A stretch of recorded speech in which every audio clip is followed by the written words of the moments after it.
convosco, amém? Que bom que passou o calorão, né? Eu sou duvidoso em falar porque eu estou com calor ainda, então. Era agosto, tinha calor, agora eu sou velho, tem calor também, então. Agora o calor é por causa que é velho, então é complicado. Mas amém. Vamos lá. Boa noite para quem está online, para quem está assistindo hoje, nessa noite do dia 12 de abril, quem vai assistir em algum momento pela internet. Nosso desejo é que o Espírito Santo ele possa pegar em você e ele possa abrir os seus olhos para que você compreenda a palavra de Deus, amém? Vamos orar? Amém? Pai, em nome de Jesus, nós queremos ouvir a Tua palavra.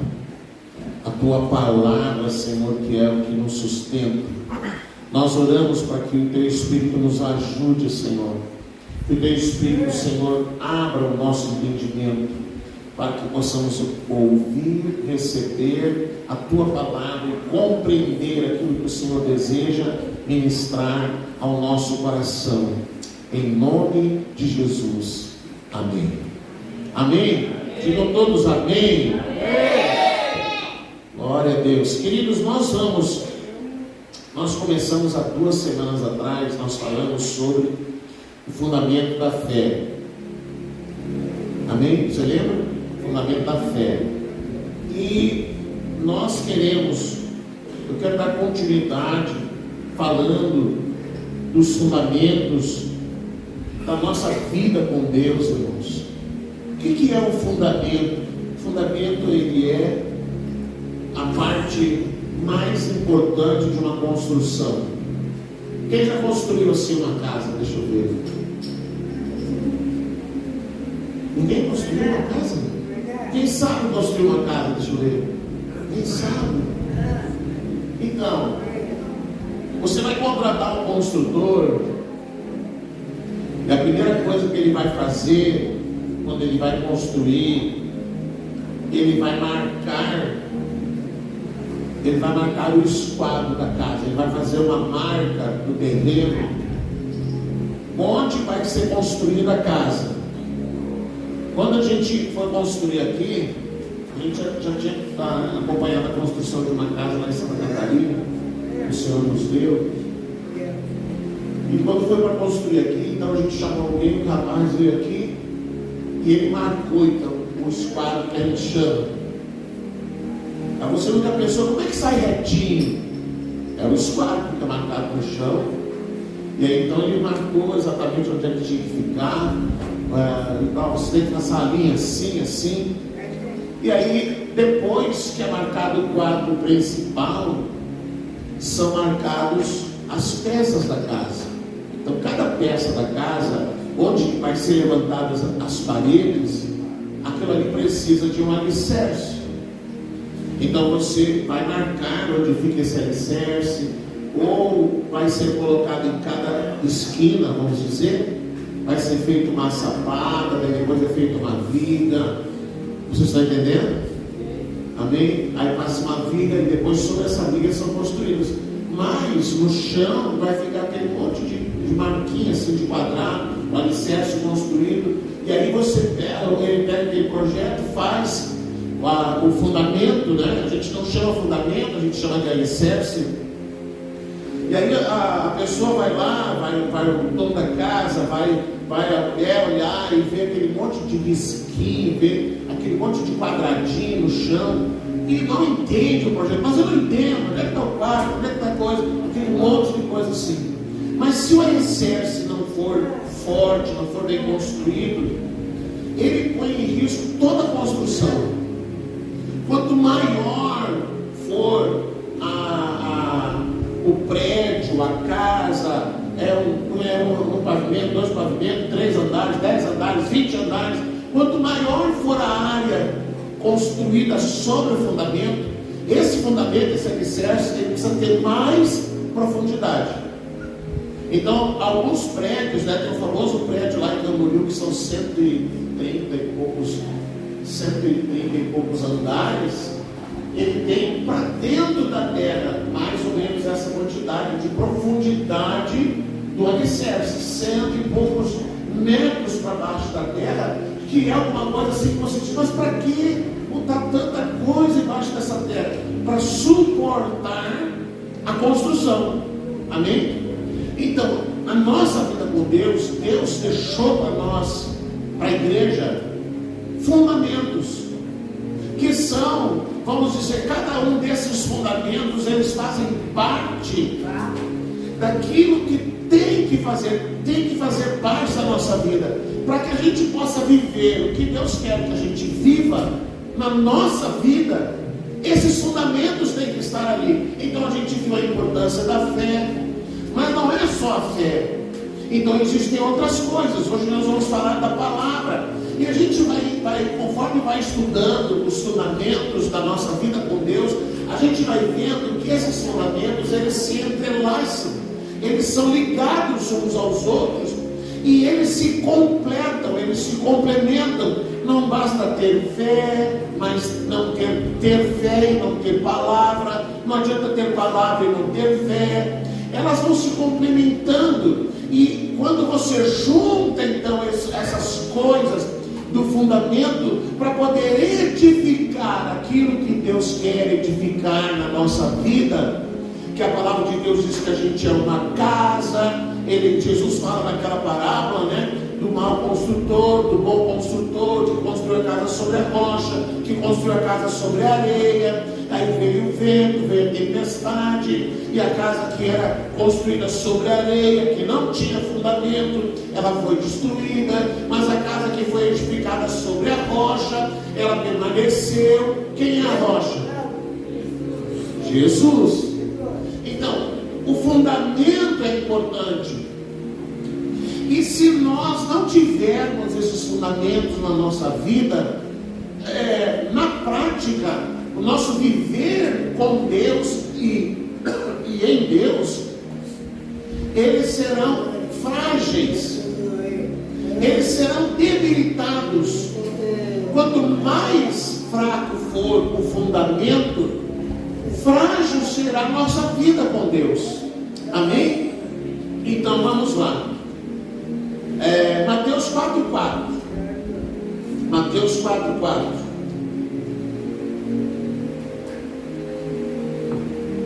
Mateus 4, verso 4. Olha só o que Jesus diz. Isso aqui é um momento em que Jesus foi para o deserto para ser tentado. Amém? E você sabe que para cada tentativa, para cada ataque do diabo para Jesus, Jesus respondia de uma mesma forma. Está escrito. Esse aqui ele diz, Jesus, porém, afirmou-lhe: está escrito, nem só de pão viverá o homem, mas de toda a palavra que sai da boca de Deus. Amém? Jesus respondeu para Satanás, para o diabo. E eu sempre, quando lembro desse episódio da vida de Jesus, as pessoas dizem assim: mas agora eu estou orando, agora eu estou falando em línguas, agora isso, agora aquilo, agora o diabo não vem me tentar, agora o diabo não vem me atacar. Agora pensa comigo, você já fez 40 dias de jejum? Você já fez uma semana de jejum, 15 dias, 4 dias, 3 dias de jejum? Já fez 3 dias de jejum? Aí você não faz jejum. Jesus jejuou 40 dias. 40 dias de jejum, de oração, no deserto, ele, Deus e o Pai, lá naquele lugar. 40 dias de jejum. Se você fizer 10 dias de jejum, 7 dias de jejum, 4 dias de jejum, você vai estar voando. A tua vida espiritual vai ser alavancada, vai dar um up assim. Aí você imagina, Jesus estava jejuando 40 dias. 40 dias. Então ele estava, vamos dizer assim, estava tinindo, estava forte o homem. Aí quem veio tentar Jesus? O diabo. O diabo veio tentar Jesus. Olha a cara de pau dele.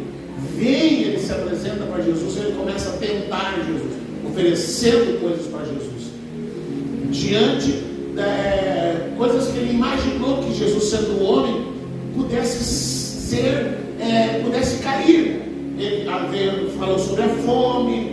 aí o diabo veio e ofereceu: já que tu és o Filho de Deus, pega aqui, transforma essas pedras em pão. Jesus ofereceu para Jesus toda a glória e honra do mundo, enfim.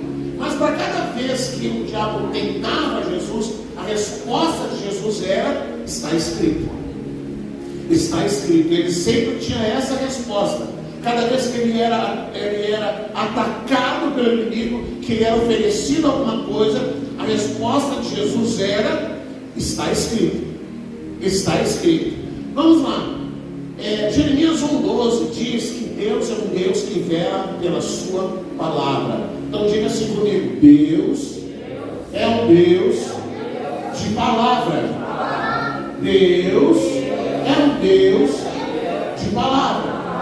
Gente, tudo que Deus vai fazer, tudo que Ele faz e Ele vai fazer conforme a sua palavra. Então, se você quer se aproximar de Deus, se você quer falar com Deus, se você quer crescer na sua vida com Deus, o que você precisa? Palavra. Para muitas coisas, ou podíamos dizer para todas as coisas da nossa caminhada, a gente precisa da palavra. Olha o que diz aqui, viu lá Jeremias 1,12? Jeremias 1,12, a palavra diz assim, Deus é um Deus que vela para cumprir a sua palavra. Então Yahvé, ou o Senhor, replicou-lhe: viste bem, porque eu sou Choquei, vigiando, a fim de que minha palavra se cumpra. Na outra versão diz: viste bem, eu velo sobre a minha palavra para a cumprir. Deus é um Deus de palavra. Tudo que Ele vai fazer, irmãos, está na sua palavra. Deus não vai, a palavra de Deus, ela não faz curva.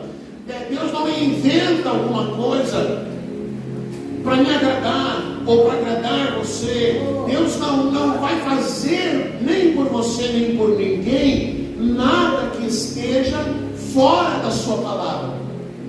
Tudo que Ele vai fazer está na sua palavra. E você percebe, irmãos, que, por exemplo, orar.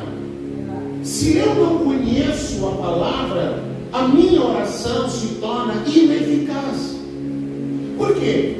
Porque as pessoas pensam assim, que se elas fizerem uma oração emotiva, uma oração chorosa, uma oração que a gente diz que é almática, que ela vai comover a Deus. Então eu vou dizer para Deus: eu sou pobre, Jesus, eu estou passando por isso. Daí você chora. Se você chorar para alguém, talvez essa pessoa se comova. É ou não é? Aí a mulher vai falar com o marido e ela começa a chorar, o marido já fica assim todo tocado e tal. Eu lembro quando as meninas, elas aprontavam alguma coisa, elas sabiam que a gente ia disciplinar, e aí começava a chorar, e eu dizia assim, eu não me comovo. Pode chorar, eu não me comovo. Lágrima não me comove.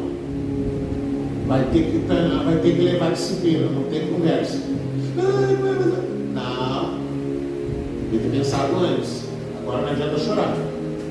Agora a vara vai comer. A regra era 3 varadinhas só, não era estourar o lombo, não era sangrar o lombo, era 3 varadinhas na bunda e deu, acabou. Sentava, explicava e pau e deu. Mas se você não conhece a palavra, como que você vai orar com eficácia? Como que a tua oração vai ser eficaz se você não conhece a palavra? Como que você vai chegar diante de Deus e vai reivindicar alguma coisa, ou vai orar com eficácia, ou vai orar com autoridade, sem conhecer a palavra? No ano passado, ou retrasado, eu não lembro, a pastora teve alguns meses estudando com o pessoal o livro Orando a Palavra. Foi ano passado? Não. O pessoal daqui não foi? Então foi no ano anterior. Orando a Palavra. Tem um livro chamado Orando a Palavra. Se você catar por aí, tem PDF. Orando a Palavra. Então é um livro autora, ela separou por temas, por motivos, e ela fez uma oração, vamos dizer, para cada motivo, para cada situação. E lá no livro ela vai separando, e ela colocou em cada capítulo, em cada tema de oração, os textos da palavra, os quais nós devemos usar para orar com eficácia, orando a palavra. Por isso que o livro se chama Orando a Palavra. Não adianta você orar uma oração emotiva para comover Deus, porque Deus não vai se comover. O que vai tocar no coração de Deus é a sua palavra. Então, quando você chegar para Deus para orar, você tem que saber usar a palavra como argumento diante de Deus. Senhor, a tua palavra diz isso. Eu preciso resolver um problema da minha família. O que Deus diz sobre isso? O que a palavra de Deus diz sobre isso? Sobre saúde, sobre relacionamento, sobre finanças. Então você, quem tem celular? Levanta a mãozinha. Quem tem uma Bíblia no celular? Então, se você tem uma Bíblia no celular, se não tem, por que não tem? Mas coloca lá uma Bíblia no celular. Aí você pega lá no celular, tem aplicativos excelentes da Bíblia, e aí você coloca lá uma palavra-chave. Família, casamento, marido, esposa, criança, enfim, amor. E aí faz uma pesquisa. E aí lá na pesquisa vai aparecer todos os versículos da Bíblia que falam sobre aquele assunto. E aí você pega aquilo ali, alguns desses versículos, anota, memoriza, e aí você pega aquele texto e você vai chegar diante de Deus e você vai orar: Senhor, essa aqui é a minha situação, eu quero orar agora por isso aqui, Senhor, porque a tua palavra diz tal coisa, porque a tua palavra diz, Senhor, que tu és, que no meio do teu povo não haveriam pragas ou maldições, no teu acampamento não haveria maldições, no teu acampamento não haveria feitiçarias. A tua palavra diz, Senhor, tal coisa. A tua palavra diz que tu és o dono do ouro, da prata, disso, daquilo. A tua palavra diz, Senhor, tal situação. A tua palavra diz, Senhor, que todo poder está nas tuas mãos. E aí você pega a palavra e você ora a palavra. A palavra. Mas e se você não conhece a palavra? Você está entendendo? Se você não conhece a palavra, então, porque Deus é um Deus de palavra, se torna, irmãos, assim uma extrema necessidade que eu e você conheçamos a palavra. E como eu falei antes sobre fé, não adianta uma pessoa ter fé, mas não conhecer a palavra. Como é que ele vai exercitar essa fé sem conhecer a palavra? Como é que ele vai usar essa fé sem conhecer a palavra? Como é que ele vai reivindicar algo diante de Deus sem ele ter o conhecimento da palavra? Vamos ver o que mais. Falando sobre fé ainda, Romanos 10, 17. O que diz lá Romanos 10, 17 sobre a fé? Como que eu faço para aumentar a minha fé? Como que eu faço para a minha fé crescer? Como que eu faço para a minha fé ser fortalecida? Como consequência, a fé vem pelo ouvir as boas novas. E as boas novas vêm pela palavra de Cristo. Noutra versão diz: a fé vem pela pregação. E a pregação pela palavra de Cristo. O que é que faz aumentar a sua fé? A palavra. A palavra. Como é que você quer aumentar a sua fé? Você quer fazer com que a sua fé cresça? Ouça a palavra de Deus. Ouça pregação da palavra de Deus. Ouça a mensagem da palavra de Deus. Ouça a palavra de Deus. Aprenda a palavra de Deus, para que então, por causa da palavra, a tua fé cresça, a tua fé seja aumentada, a tua fé seja fortalecida, porque a fé vem pelo ouvir a palavra de Deus, a palavra de Cristo.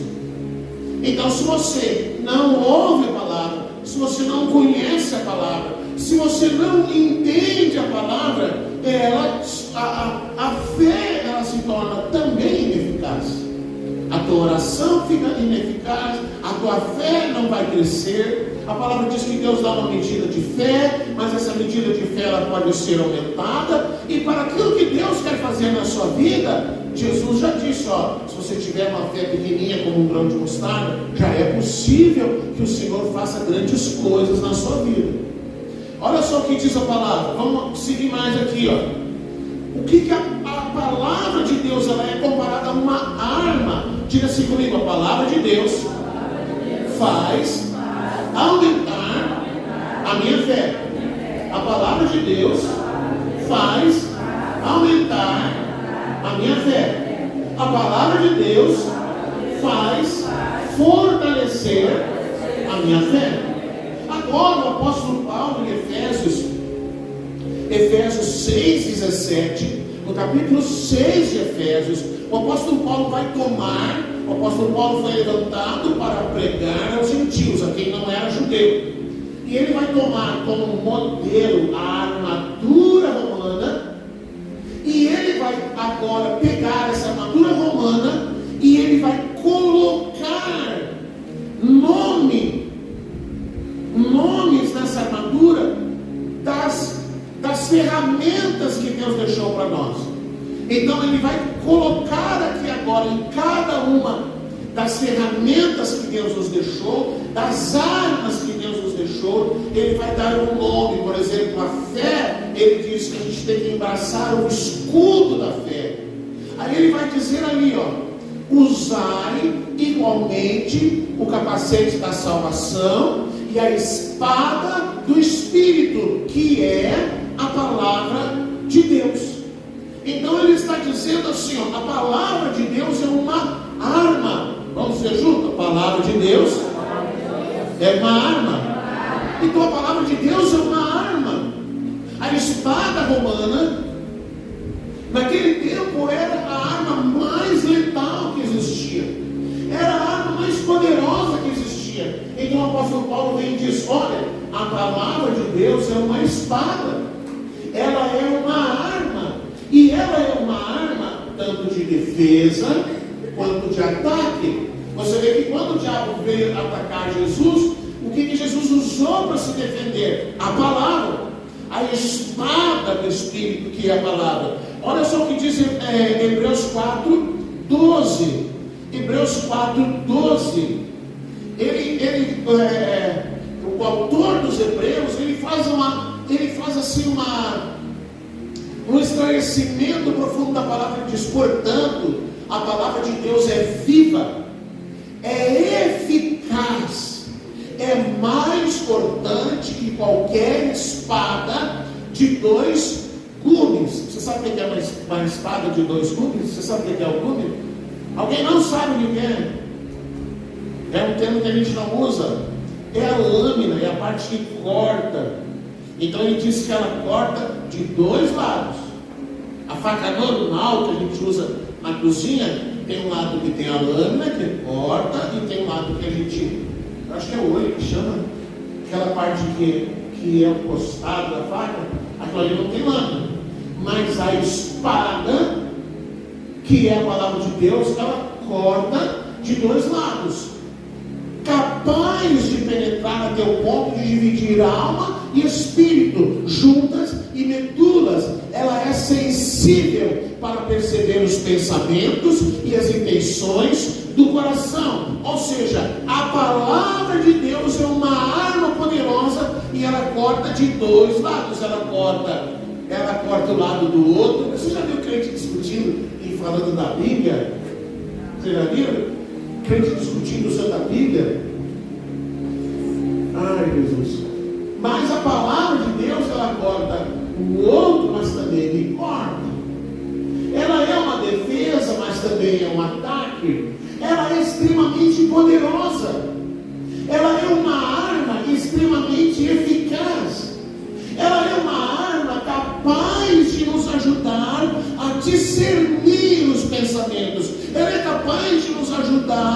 compreender aquilo que Deus está falando conosco. Porque, como a gente diz, nas quartas-feiras a Bíblia explica a Bíblia. A Bíblia, ela se explica, e a gente precisa saber, conhecer, estudar a palavra, para que ela possa nos ajudar, para que ela possa nos edificar, para que ela possa nos fortalecer, para que a palavra de Deus, ela possa ser usada por nós, e que a gente possa usar essa palavra, irmãos, quando o inimigo vem, quando os pensamentos vêm, quando as ideias ruins vêm, quando a gente quer desistir, quando a gente quer desanimar, quando a gente quer parar, quando a gente diz, mas eu estou fraco, eu estou debilitado. Irmão, falta botar um up aí, falta palavra, falta oração, falta você se fortalecer no Senhor. A palavra de Deus é extremamente importante, para que a gente possa se defender.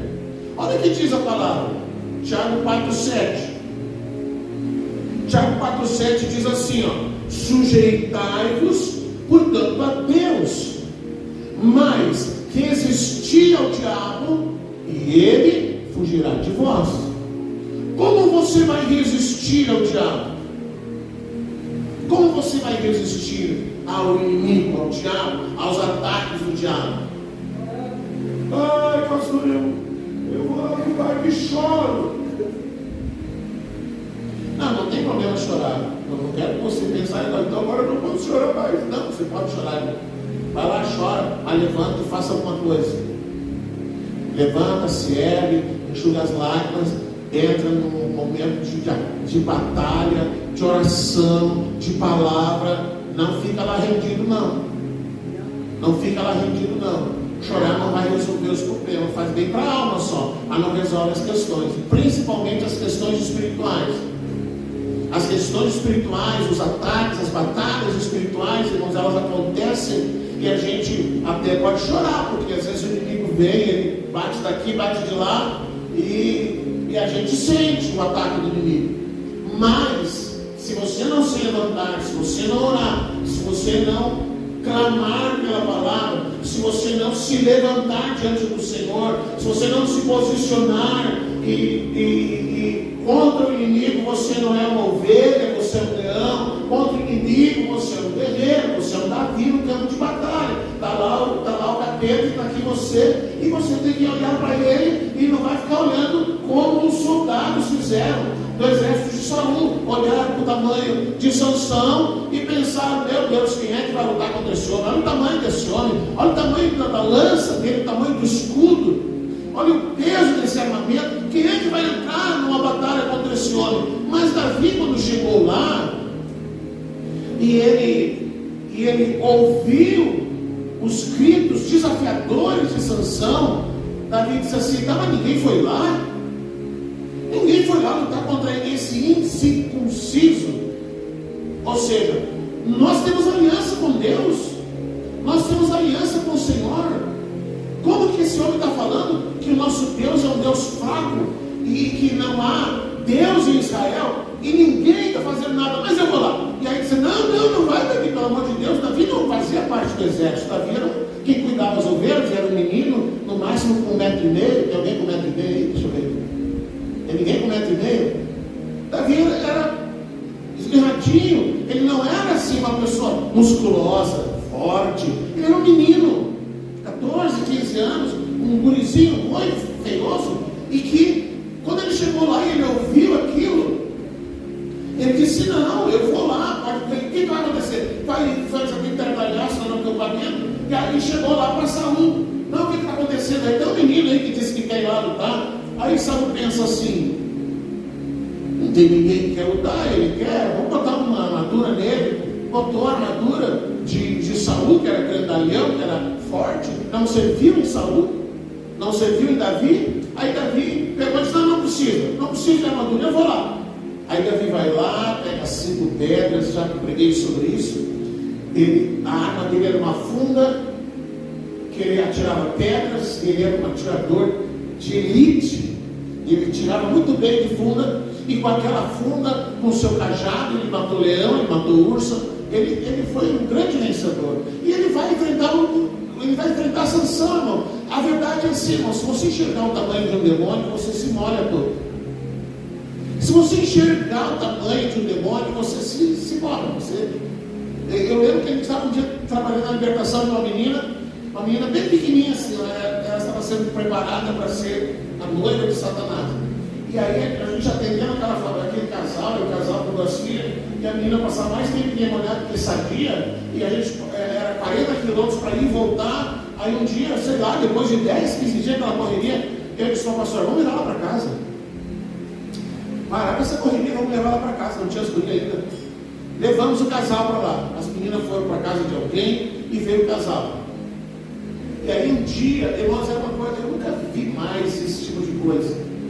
Era uma batalha espiritual muito grande, a menina ficava muito tempo endemoniada. Ela veio, se converteu, o casal estava lá, acho que mais ou menos um mês na igreja, nunca ela tinha ficado endemoniada. Aí eles resolveram se batizar. No dia que eles deram o nome para batizar, a menina começou a ficar endemoniada. Ela ficava endemoniada muito tempo durante o dia. Ela botava pedaços de carne, sabe? Nascia assim pedaços de carne, pedaços imensos de carne. Era uma coisa horrível, se contorcia, era algo terrível a forma como ela ficava endemoniada. Porque enquanto ela estava ali decidindo por Cristo, lá no lugar onde ela estava sendo antes preparada, eles estavam lá trabalhando para ela voltar. E num desses dias em que a gente estava ali orando por ela, eu saí para resolver uma questão. Quando eu voltei, ela tinha tentado se matar no nosso banheiro. Era uma coisa muito louca. E a gente ouviu lá dentro de casa, na frente da casa, você tinha um campo, uma pastagem, e a gente ouviu lá no meio do campo o uivo de um cachorro, um lobo, uma coisa assim, um uivo bem alto. A gente vai arrepiar aquilo. De dia. E ela disse assim, agora vocês vão ver. Chegou o fulano de tal, não tem mais o nome, chegou o fulano de tal. Esse aí é terrível. Esse aí é terrível. O tamanho dele, o pé dele é maior do que essa casa. Agora vocês vão ver. Aí você está numa batalha espiritual e o endemoniado diz isso para você. O pé dele é maior do que essa casa. Aí você já diz assim, eu deixo a casa. Eu deixo a casa para ele e vou embora. Fica aí e você se resolve. E aí nós começamos a orar, irmãos. Começamos a orar. Orava e batalhava daqui, batalhava de lá. E daqui um pouco ia embora aquele capeta. Daí passavam uns instantes, ela ficava de novo endemoniada. Era uma coisa triste aquilo. Então, se você enxergar o tamanho de um demônio, não, você se borra, você diz, meu Deus do céu, olha o tamanho dele, olha os olhos dele, olha as garras, olha não sei o que, olha o chifre, olha não sei o que, as coisas que você vai ver, aquilo vai te apavorar. Mas Davi, quando ele entrou no campo de batalha, irmão, ele não olhou para o tamanho de Sansão, ele foi bem claro, ele disse, eu vou contra ti em nome do Senhor dos Exércitos. E hoje se saberá que há Deus em Israel. Eu vou te matar, olha as palavras de Davi, eu vou te matar, vou arrancar tua cabeça, e hoje tu vai morrer, disse para o gigante. O gigante deu risada. Ah, tu vem com pedra aqui, parece que eu sou um cachorro. Mas a questão é que quando a batalha entrou, irmão, Davi levou 5 pedras. Quantas pedras? 5. Ele usou quantas pedras? Uma única pedra, um único tiro ele deu. Sansão avança contra ele e ele pega aquela pedra e pá, dá um tiro certeiro, bem no meio da testa. Eu falei Sansão? A ordem, vocês não me corrigem, não? Por isso que vocês estão rindo, né? Tá. Eu ia dizer, desce daí, Ezequiel, ele já está na sua cara. Tá, vamos lá. Sansão, correr contra ele atira aquela pedra bem na cabeça, derruba o gigante, ele vai lá, pega a espada, a própria espada de Golias, ele arranca a cabeça do bicho lá e pronto, venceu. E porque assim, irmão, nas batalhas espirituais, ou você tem que ter palavra, você tem que ter fé, você tem que crer que a palavra diz, tá bom, tá, o pé do capeta é maior que a minha casa, amém. Mas a palavra diz, maior é aquele que está comigo do que aquele que está no mundo. Então não importa o tamanho do capeta. Você está entendendo? Não importa o quão poderoso ele seja. Não importa se ele é um principado. Não importa se é ele quem domina uma cidade. Não importa se é ele que domina uma região. Não importa se é ele que tem governado um determinado lugar. E porque ele não pode sair daquele lugar, porque ele age sobre um território. Que fica bem claro lá na palavra que quando Jesus expulsa os demônios do Gadareno, eles dizem, não nos deixe, não nos mande para fora desse território. Então eles estavam ali há muito tempo governando aquele lugar. Quando Jesus vem e eles pedem, então deixe-nos entrar nos portos.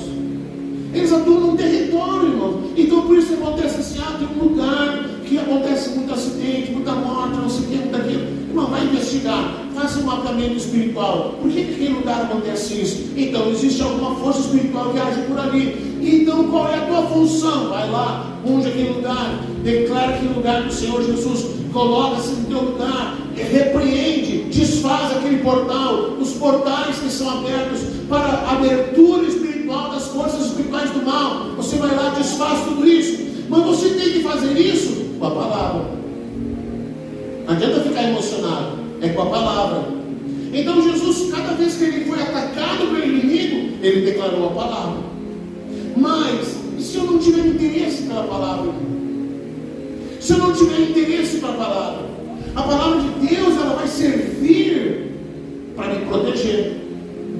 Olha só, Mateus 22, 9. Mateus 22, 9.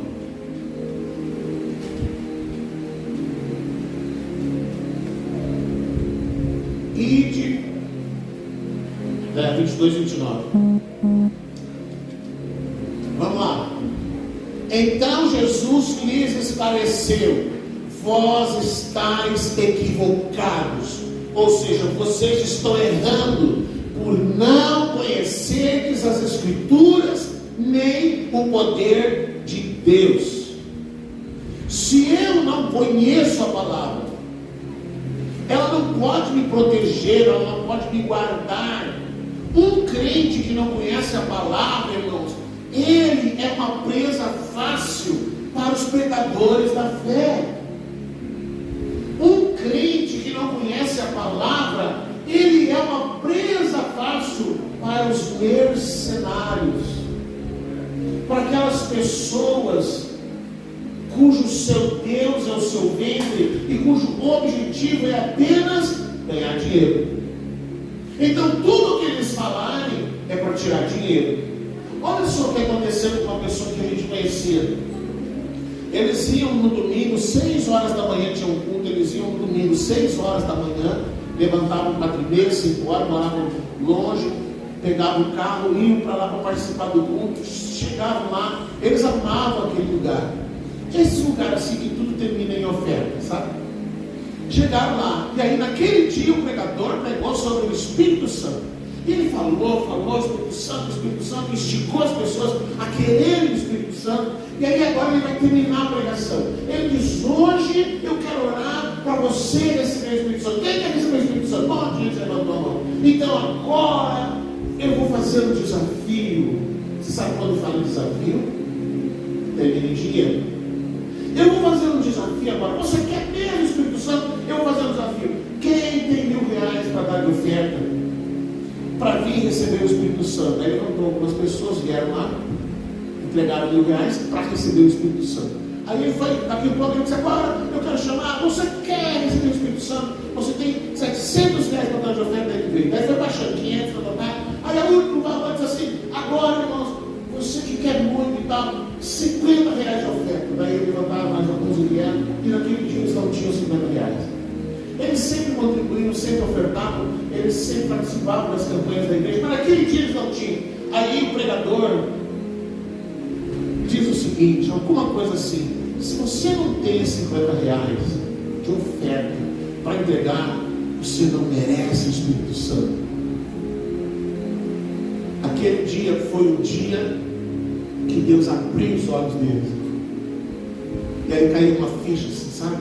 Parece que acendeu uma luz.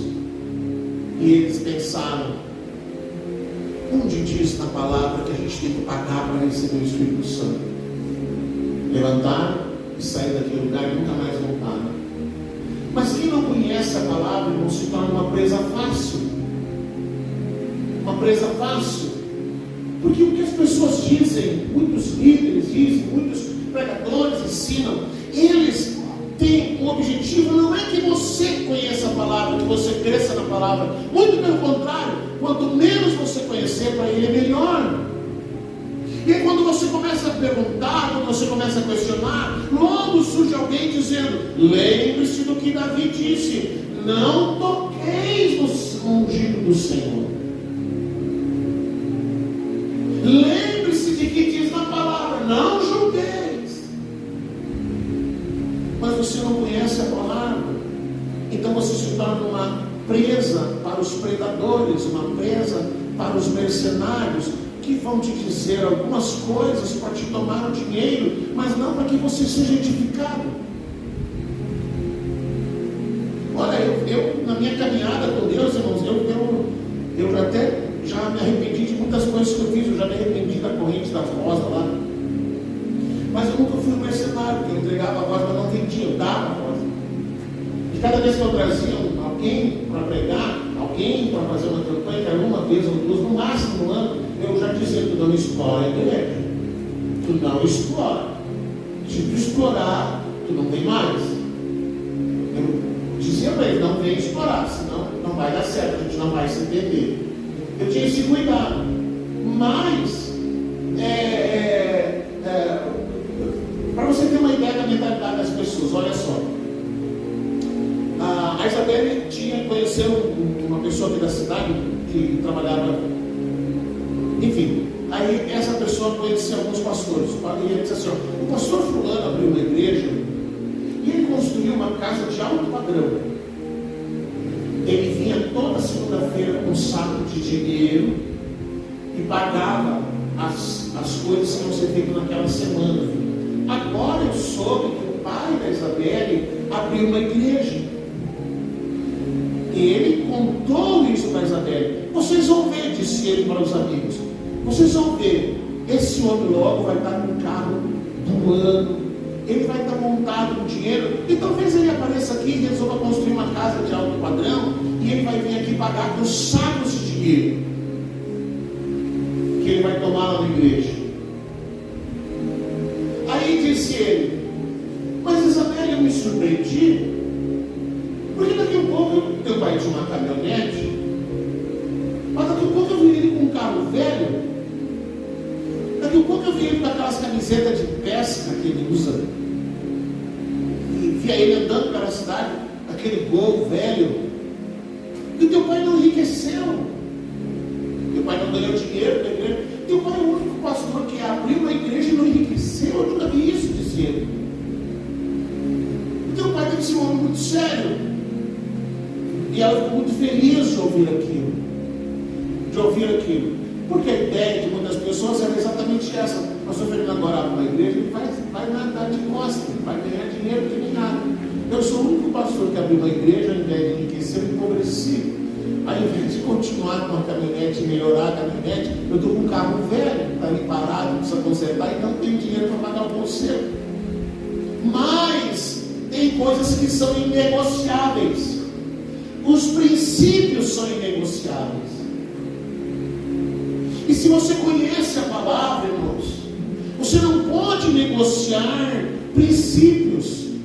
Eu fiz um curso, o camarada que chamou para o curso, ele disse assim: ó, eu lotei um salão com 1000 lugares em 3 dias. E ele postou um vídeo. Aqui não tinha igreja naquele lugar, não tinha nada. Ele abriu, fez uma divulgação de 3 dias, e em 3 dias ele juntou 1000 pessoas. Eu quero ensinar você que é pastor, como você pode fazer isso. Só vou ver esse cara. O que será que ele vai ensinar? Eu quero ouvir o que ele tem para dizer. Aí fui lá participar do curso. Ele falou muita coisa sobre como usar as redes sociais e tal.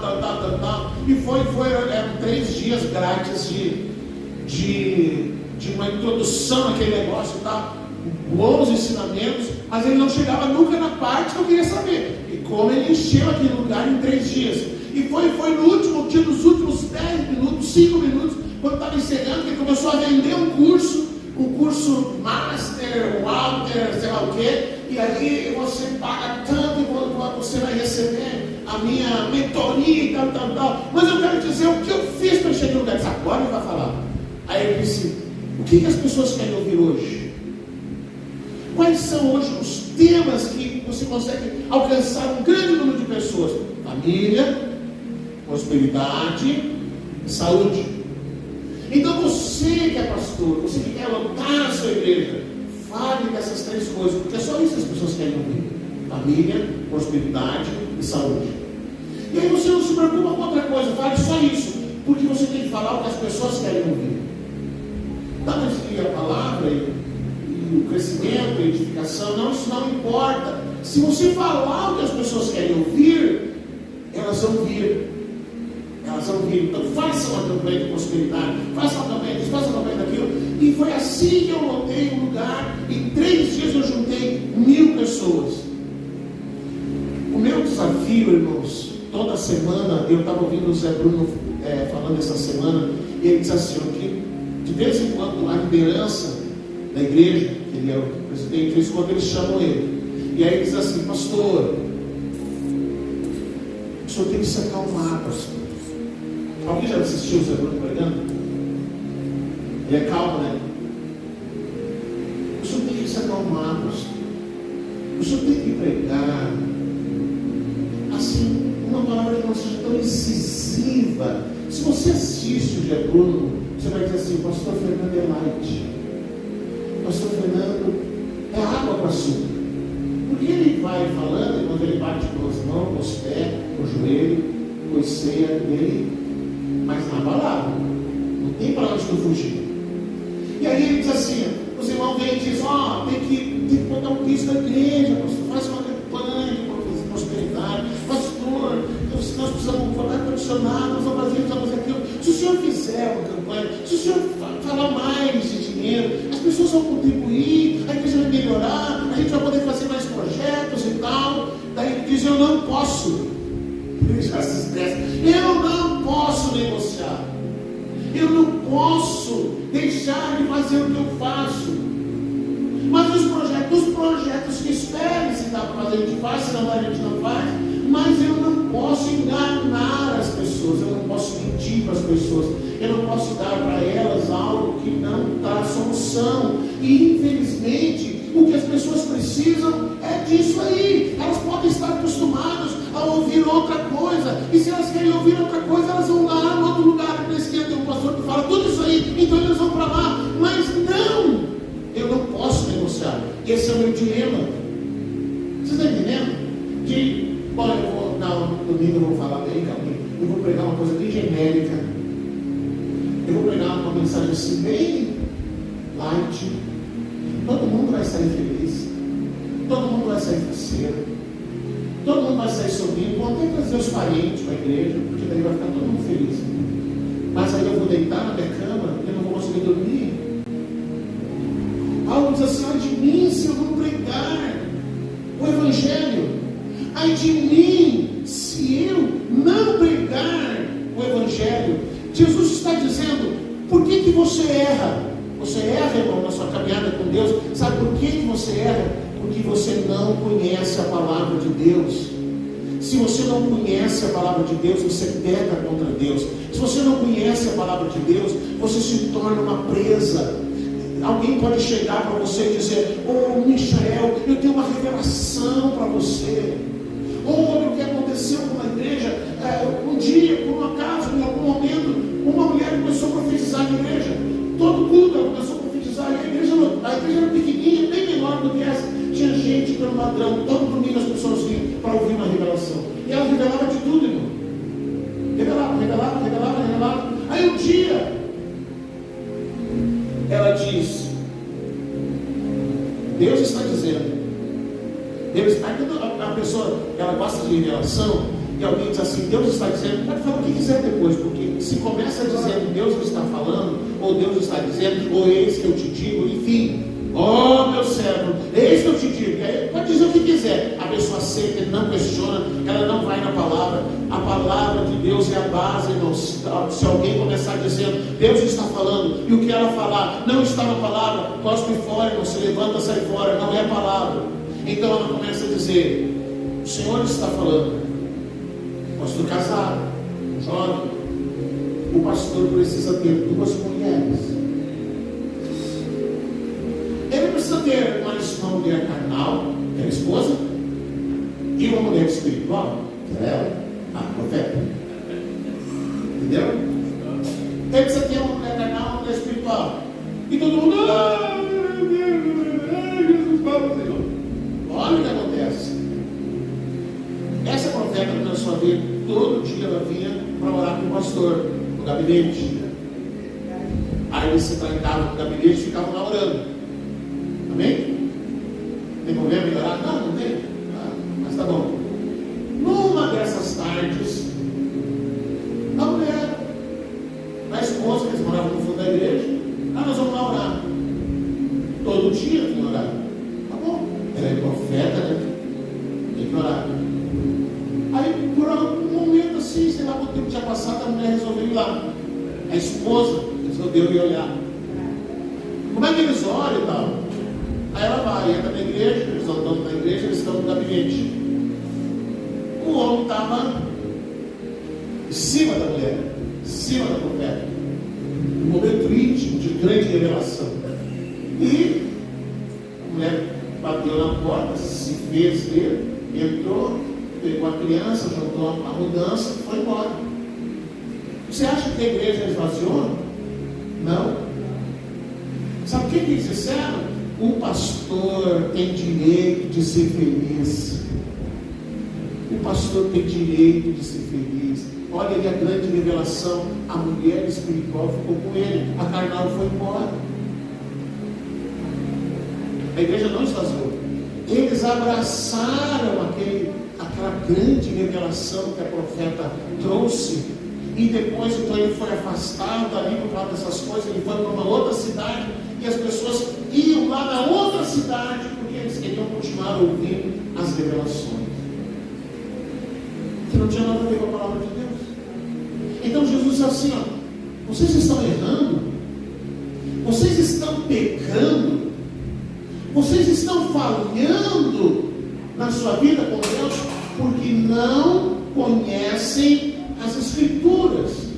Quem não conhece as Escrituras, irmão, se torna uma presa fácil para toda heresia. O campo fértil da heresia, irmão, a heresia vai ser plantada num campo onde não tem palavra de Deus, onde ninguém conhece a palavra de Deus, onde ninguém lê a palavra de Deus, e onde as pessoas não se atentam que quando alguém libera uma profecia, essa profecia tem que ser vista à luz da palavra. Se não está na Bíblia, irmão, joga fora, não deixa entrar no teu coração, não te impressione. Você vê a importância da palavra, a importância da palavra na nossa vida. Então a palavra, ela não só nos protege do inimigo, ela nos protege dos maus obreiros, ela nos protege dos mercenários, ela nos protege, irmãos, de tanta coisa ruim que acontece no meio gospel, no meio evangélico, que quando eles começam a soltar as coisas, quando a gente dá nojo de tanto crime, de tanta pedofilia, de toda violência, de tanto abuso, de tantas coisas que acontecem, porque o campo onde não tem palavra é o campo da heresia, é o campo onde as pessoas são enganadas porque não conhecem a palavra. Você já deve ter ouvido aquele pastor sincero, muito sincero, muito humilde, que ele leu na palavra que ele devia estar com a mulher que estava ao lado. Ele leu aquilo na Bíblia. Eu não lembro agora o texto, não lembrei de separar. E aí ele chamou a esposa e disse: olha, mulher, está na Bíblia que eu preciso estar com outra mulher que está ao lado, que era vizinha. Aí ele chamou a vizinha, mas assim, olha, eu vou dizer você. Não era maldade. Ele leu o texto, irmão, e engoliu vírgula, ponto e vírgula, leu tudo reto assim, sabe? Leu tudo reto e interpretou errado. Aí chamou a vizinha, e a vizinha concordou, realmente está na palavra. O marido dela concordou, porque realmente estava na palavra. Aí o repórter veio entrevistar o pastor, e o pastor disse: não, eu sou um homem sério, eu sou um homem de Deus, está na Bíblia. A repórter disse: qual é o texto? Aí ele disse que o repórter abriu e leu. E quando o repórter leu, mas não é isso que diz na Bíblia, não é o que o senhor entende, não, diz tal coisa. Aí o pastor caiu em si, ele disse: meu Deus, eu li errado.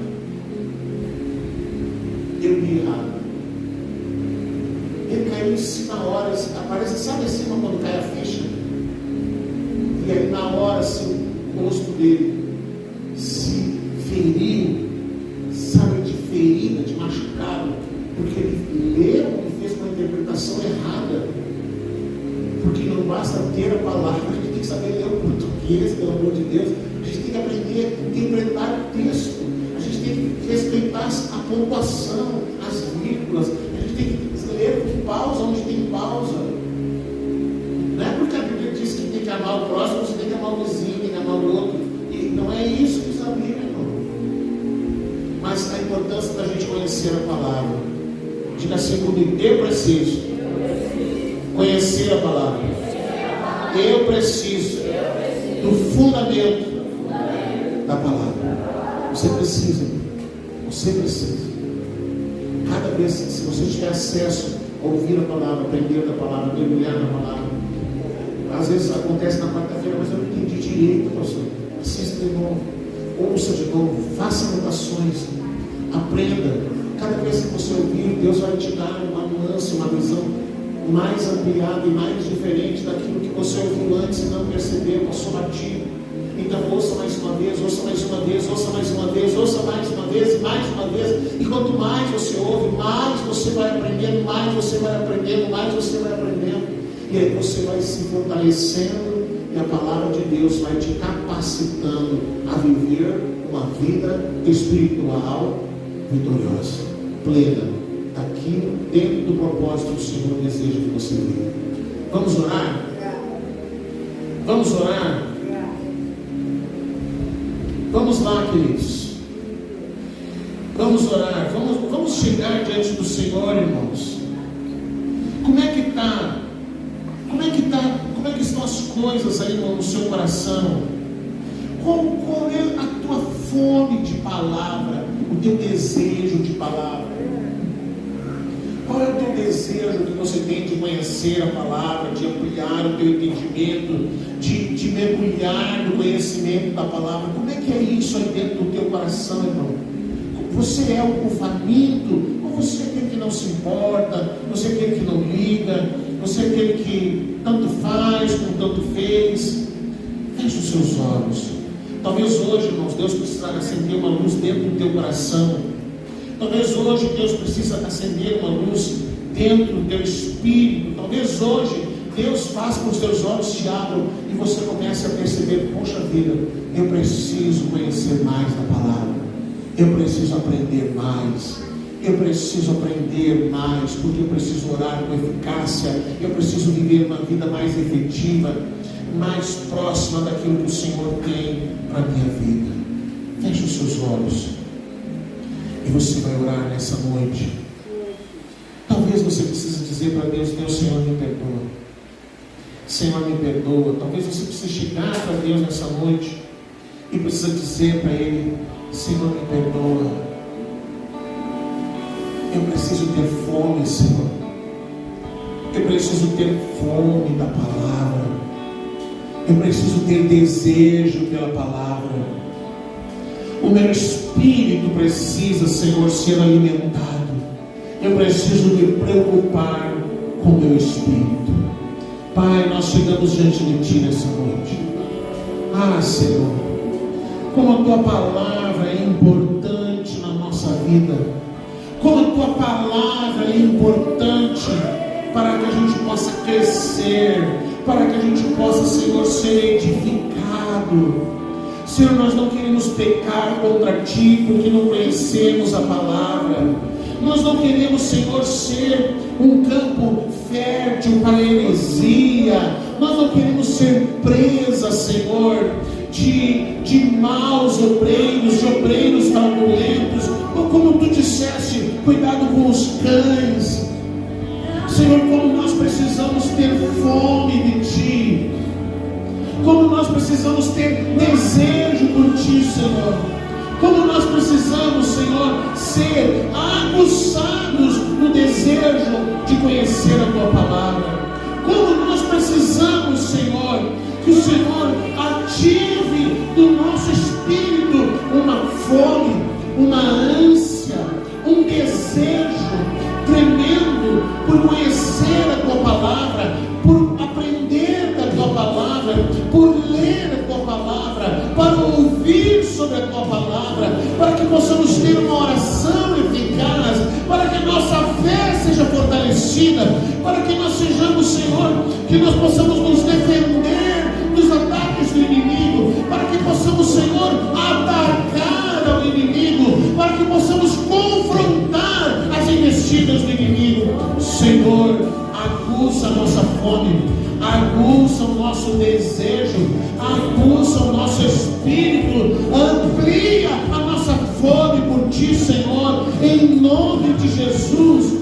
Aguça o nosso desejo por Ti, Senhor, o nosso desejo pela Tua palavra, Pai, em nome de Jesus, Senhor, em nome de Jesus, Senhor, em nome de Jesus. Amém, Senhor. Glória a Deus. Amém, querido? Dá um abraço quem está do seu lado. Tenha tempo com a palavra, irmão. Tenha tempo com a palavra. A tua vida espiritual depende disso. Amém? Senta aí, nós vamos encerrar aí a transmissão. Que o Senhor te abençoe.